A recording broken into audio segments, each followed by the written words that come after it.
Trop bon, trop con, voilà ce que dit le dicton. Mais nous sommes ici pour détruire ce mythe et vous montrer scientifiquement que les gens bien s'en sortent finalement mieux. Il existe une théorie appelée le dilemme du prisonnier qui a occupé beaucoup d'esprits intelligents pendant des décennies. Il y a de nombreuses variantes, mais la nôtre se déroule ainsi. Deux joueurs incarnent des prisonniers qui veulent s'évader. Ils se font face et ont chacun deux cartes différentes dans leurs mains. Sur une des cartes est inscrit coopérer et sur l'autre trahir.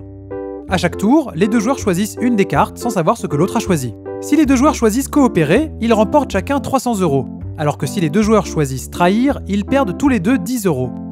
Mais si une personne joue coopérer et que l'autre joue trahir, la personne ayant joué trahir gagne 500 €, alors que la personne ayant joué coopérer perd 100 €. Alors, pourquoi est-ce un dilemme ? Eh bien voilà, si je jouais la carte trahir, votre meilleur coup serait de jouer aussi la carte trahir. Bien sûr, nous aurions tous les deux perdu de l'argent, mais pas autant que si vous aviez joué seul coopérer.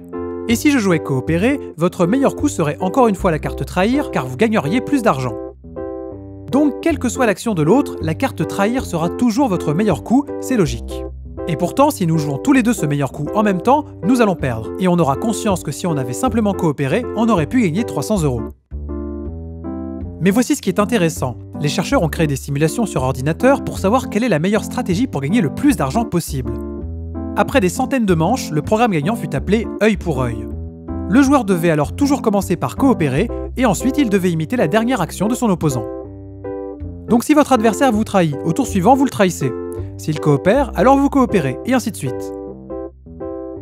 Non seulement cette méthode vous empêche d'être trahi encore et encore, mais statistiquement, elle vous mène au plus haut taux de gain atteint dans n'importe laquelle des simulations comparé à toutes les autres stratégies. Alors, quel est le lien avec les gens bien ? Il se trouve que les meilleures stratégies commencent presque toujours par ce que les chercheurs qualifieraient d'action sympa. Concrètement, il ne faut jamais être le premier à dénoncer, il faut toujours commencer par coopérer. Par ailleurs, le fait d'être enclin à pardonner les autres après avoir été dénoncé, ainsi que le fait de ne pas être envieux, c'est-à-dire d'être content quand l'adversaire gagne autant que soi, sont des facteurs clés du succès. A l'inverse, les stratégies les plus sournoises, où l'on essaie de dénoncer plus souvent, permettent certes de gagner plus à court terme, mais elles aboutissent à un plus mauvais score sur le long terme.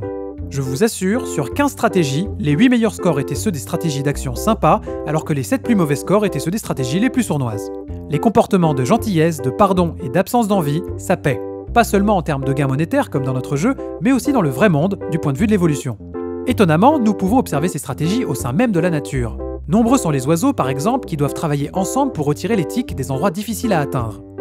Les deux peuvent coopérer et s'entraider, auquel cas ils dépensent tous les deux d'énergie mais sont récompensés, ou bien l'un peut se faire aider et ne pas aider en retour. Mais justement, ces oiseaux égoïstes se font complètement rejeter de la communauté.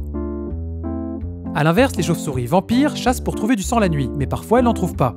Pour améliorer le taux de réussite du groupe, celles qui auront trouvé du sang la partageront avec celles rentrées bredouilles. Il est d'accord entre eux que d'autres les aideront à leur tour quand leur nuit sera peu fructueuse. À l'arrivée, toutes les chauves-souris sont gagnantes si elles perpétuent ce mode de fonctionnement. A l'inverse, comme c'est le cas pour la stratégie œil pour œil, si une chauve-souris est égoïste et ne partage pas, les autres auront moins tendance à partager avec elle. Celles qui sont gentilles ont plus de succès. Du point de vue de l'évolution, les animaux qui ont des gènes favorisant le comportement sympa ont des chances d'avoir une plus grande progéniture. C'est le principe sous-jacent des comportements altruistes. Tu m'aides et je t'aiderai. Au final, on s'en sort tous mieux. Alors que les gens jaloux, méchants et traîtres peuvent être temporairement gagnants aux dépens des autres, à plus long terme, les gens sympas finissent vraiment premiers. Et pour continuer à découvrir ensemble les mystères de la science, pensez à vous abonner à la chaîne ASAP Science France.